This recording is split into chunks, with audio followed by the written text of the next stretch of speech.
2 Timothée chapitre 1 et le verset 7. Car ce n'est pas un esprit de timidité que Dieu nous a donné, mais un esprit de force, d'amour et de sagesse.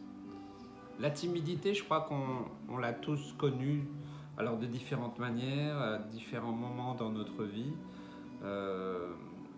J'ai découvert, en étudiant un peu cela, qu'il y a une forme de timidité qui est en fait de l'orgueil déguisé, caché. Une forme de timidité. Non, vous savez, c'est celui qui est toujours... il n'ose pas, on a l'impression... Mais en fait, en réalité, au fond de son cœur, c'est qu'il a peur d'être exposé.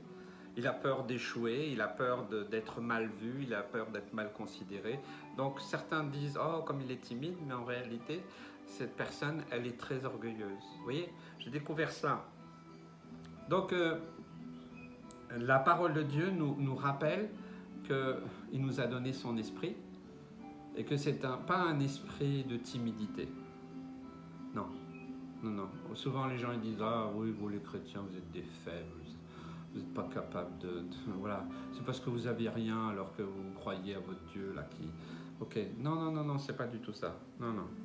Un esprit de force. La force, c'est pas de la puissance pour détruire les autres. La force, c'est la force de tenir bon, de tenir ferme face à l'adversité, face au péché, face à la tentation. Cette force qui ne vient pas de nous, mais qui vient du cœur de Dieu. Mais aussi, il faut avoir beaucoup de force pour rester dans l'amour. Et beaucoup de sagesse aussi pour être tenace, pour persévérer, tenir bon. Aujourd'hui, dans cette période difficile, le message c'est « Tiens bon mon frère, ma soeur, relève-toi ». C'est pour ça que je fais ces vidéos, c'est pour encourager le peuple de Dieu. C'est pour le fortifier, parce que moi-même j'ai connu tellement de difficultés, d'épreuves difficiles, compliquées. Et je sais qu'il y en aura encore d'autres. Mais le Seigneur m'a appris par cela. J'ai plus appris par mes échecs et les douleurs et les épreuves que par mes réussites, hein, je vous assure.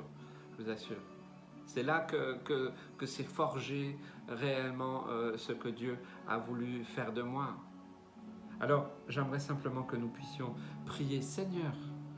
Peut-être que je suis considéré comme quelqu'un de timide, mais en réalité, c'est vrai, Seigneur, j'aime pas le regard des autres si j'échoue.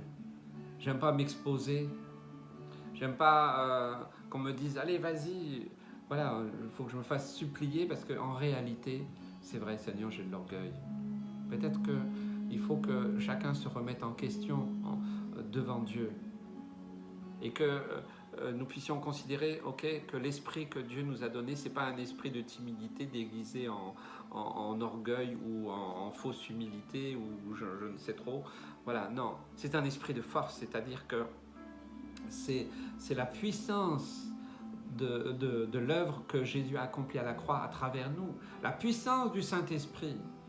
Vous savez, le chrétien né de nouveau, c'est quelqu'un qui sait en qui il croit et qui sait aussi quelle est sa position en Christ.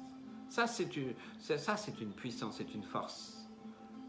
Mais si tu ne sais pas, si tu ne sais rien, alors tu es ballotté par le diable à droite, à gauche et tu ne sais jamais où tu en es. Il faut toujours que tu ailles de séminaire en séminaire, tu écoutes celui-là ou celui-là. Non, l'esprit que Dieu t'a donné, c'est un esprit de force, mais dans l'amour et dans la sagesse qui vient d'en haut. Cet amour-compassion, cet amour... c'est pas le bon mot, l'empathie, hein, mais la compassion, c'est plus clair, c'est s'intéresser à l'autre, c'est aimer l'autre, c'est vouloir le meilleur pour l'autre, c'est se donner pour les autres, comme Jésus a dit, voilà, donnez votre vie, hein, celui qui donne sa vie pour les autres, c'est Jésus qui l'a fait.